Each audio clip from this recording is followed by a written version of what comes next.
Dear trainees, जैसे कि Microsoft word को काफ़ी ज़्यादा एक्सप्लोर कर चुके हुए हैं, डॉक्यूमेंट बनाने से टेम्पलेट्स को यूज़ करने तक हमने काफ़ी कुछ सीख लिया है और उम्मीद है कि आप प्रैक्टिस भी कर रहे होंगे। आज हम एक बहुत इंपॉर्टेंट चीज़ देखेंगे जिसको हम कहते हैं real time collaboration. Real time collaboration में ये होता है कि आपका एक ही डॉक्यूमेंट मल्टीपल लोगों के पास, दो या दो से ज़्यादा लोगों के पास उसका एक्सेस होता है और वो उसको रियल टाइम अपडेट कर रहे होते हैं साइमल्टेनियसली। इसके लिए जो एक प्री रिक्विजिट है वो आपका इंटरनेट है। इंटरनेट के बगैर आप रियल टाइम कोलैबोरेशन नहीं कर सकते। कर जरूर सकते हैं डॉक्यूमेंट को मॉडिफाई, लेकिन वो तब सिंक होगा जब आपके पास इंटरनेट होगा। सो मेक श्योर करें कि रियल टाइम कोलैबोरेशन के लिए आपके पास इंटरनेट होना जरूरी है। आइए देखते हैं कि हम रियल टाइम कोलैबोरेशन कैसे करते हैं। सो ट्रेनीज, अब हम स्टार्ट करेंगे माइक्रोसॉफ्ट वर्ड दोबारा से, और इसमें जो मैंने एक लास्ट डॉक्यूमेंट बनाया था उसको हम खोल लेते हैं माई CV के नाम से। अब आप नोटिस करेंगे कि मैंने इसमें कुछ मॉडिफिकेशंस की हैं, लेकिन मेरे पास एक एक्सपर्ट मौजूद हैं, उनका नाम है कासिम, और मैं चाहता हूं कि वो मुझे हेल्प करें मेरी CV को अपडेट करने में। तो अब क्या मैं ये डॉक्यूमेंट उनके पास लेके जाऊंगा या मैं अपना सिस्टम उनके पास लेके जाऊंगा और वो इसको फिर मॉडिफाई करके देंगे मेरे लिए? तो ये थोड़ी सी चीज़ अजीब सी हो जाएगी, क्योंकि हम एक डिजिटल वर्ल्ड के अंदर मौजूद हैं, इंटरनेट की एक्सेसिबिलिटी सबके पास है, तो क्यों ना मैं उनके साथ ये डॉक्यूमेंट शेयर ही कर दूँ। तो आप नोटिस करेंगे टॉप राइट कॉर्नर पे मेरे पास एक शेयर का बटन है। इस पर मैं जब क्लिक करूँगा मेरे पास कुछ ऑप्शंस आ रही हैं। शेयर का मतलब है कि मैं उनके साथ डॉक्यूमेंट शेयर कर दूंगा और इस पर हम रियल टाइम कोलैबोरेशन कर सकेंगे। कॉपी लिंक का मतलब है कि इसका जो भी लिंक है वो उनके साथ मैं शेयर करने के लिए भेज सकता हूँ। फिलहाल हम क्लिक करेंगे शेयर पे। शेयर पे जब मैंने क्लिक किया तो आप नोटिस करेंगे कि ये डायलॉग बॉक्स एक मेरे पास आया। इधर मैं जो है उनका ईमेल लिख रहा हूँ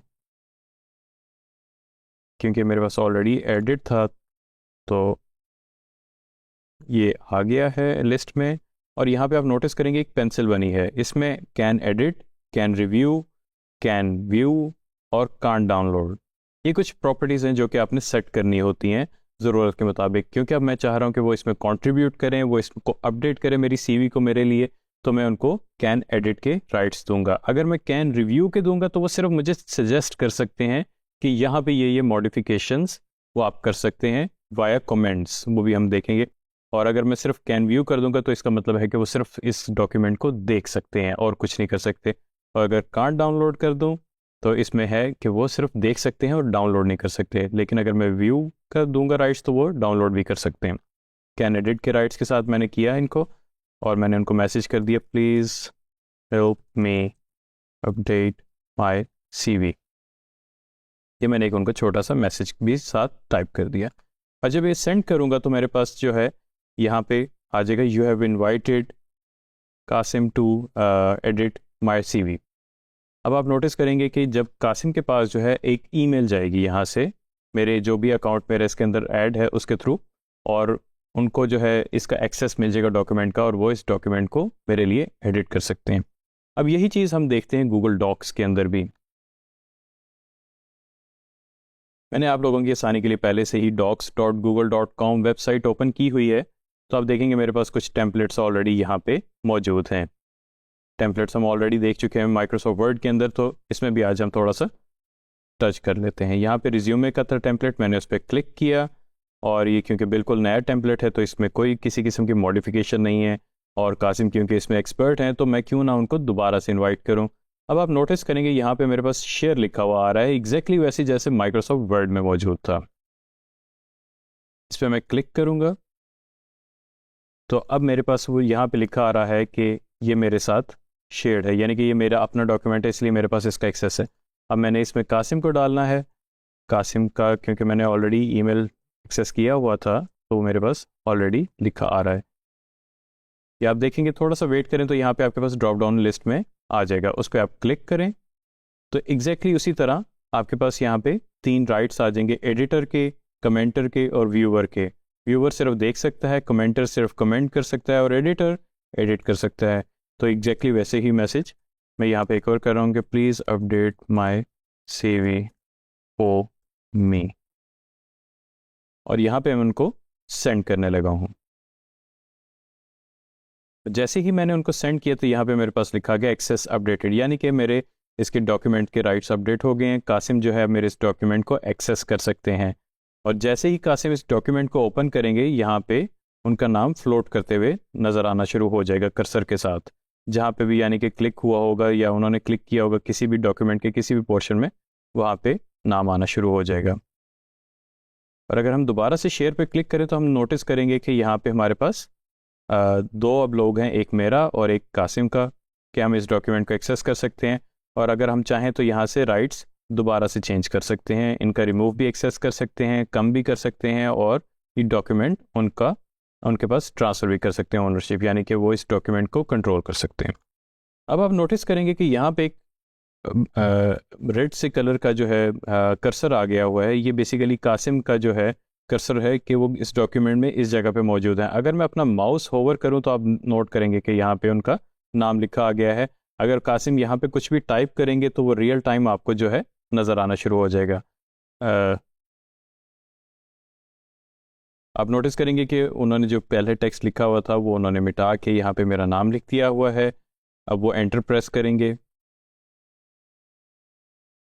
और उसके बाद वो नेक्स्ट लाइन में आ गए, और वो जो भी उन्होंने कोलैबोरेट करना होगा इस रिज्यूमे के अंदर वो इस तरह कोलैबोरेट कर सकते हैं। आगे मज़ीद एक और चीज़ देखते हैं। माइक्रोसॉफ्ट वर्ड के अंदर जब आप क्लिक करेंगे, जब आपने क्लाउड स्टोरेज के साथ, यानी कि अगर आपकी सब्सक्रिप्शन बेस्ड माइक्रोसॉफ्ट ऑफिस आप यूज़ कर रहे हैं तो इसके अंदर वर्जनिंग होती है। यही चीज़ जो है गूगल डॉक्स के अंदर भी मौजूद है। वर्जनिंग का ये फ़ायदा होता है कि आपके डॉक्यूमेंट जो है जिस तरह अपडेट हो रहे होते हैं टाइम के साथ, डेली हो रहे हैं या ऑरली हो रहे हैं या इससे भी ज़्यादा फ्रीक्वेंटली हो रहे हैं, उसकी हिस्ट्री बनती जाती है कि ये डॉक्यूमेंट इस डेट और टाइम के ऊपर जो है एडिट हुआ था, और आप चाहें तो उसको रिस्टोर भी कर सकते हैं। फॉर इंस्टेंस इस डॉक्यूमेंट में किसी किस्म का कोई मिस्टेक हो गई है और मैं चाह रहा हूँ कि मैं इसके पुराने वर्जन पे लैंड कर जाऊँ या मैं पुराने वर्जन को एक्सेस कर सकूँ, तो आप नोटिस करेंगे कि मैंने यहाँ पे इसके नाम पे क्लिक किया, ऊपर टॉप पे नाम पे क्लिक किया तो ये सबसे नीचे मेरे पास बटन आ रहा है वर्जन हिस्ट्री का। जब मैंने इस पर क्लिक किया तो आप नोटिस करेंगे कि मेरे पास यहाँ पे साइड पे 3 डिफरेंट वर्जन्स आ गए हैं कि मैंने इनको इन टाइम के ऊपर मॉडिफाई किया। अगर मैं सबसे पहले वर्जन पे जाऊँगा तो वो इसको लोड कर देगा। इसके अंदर जो भी हमने कुछ चेंजेस किए थे उसको रिवर्ट बैक करके जो है हम इसको रिस्टोर करना चाहें तो रिस्टोर भी कर सकते हैं। अब इससे ये होगा कि जो मेरा करंट वर्जन है वो ख़त्म हो जाएगा और जो जिस वर्जन पे मैंने रिस्टोरेशन करने की कोशिश की थी वो रिस्टोर होके मेरे सामने आ जाएगा।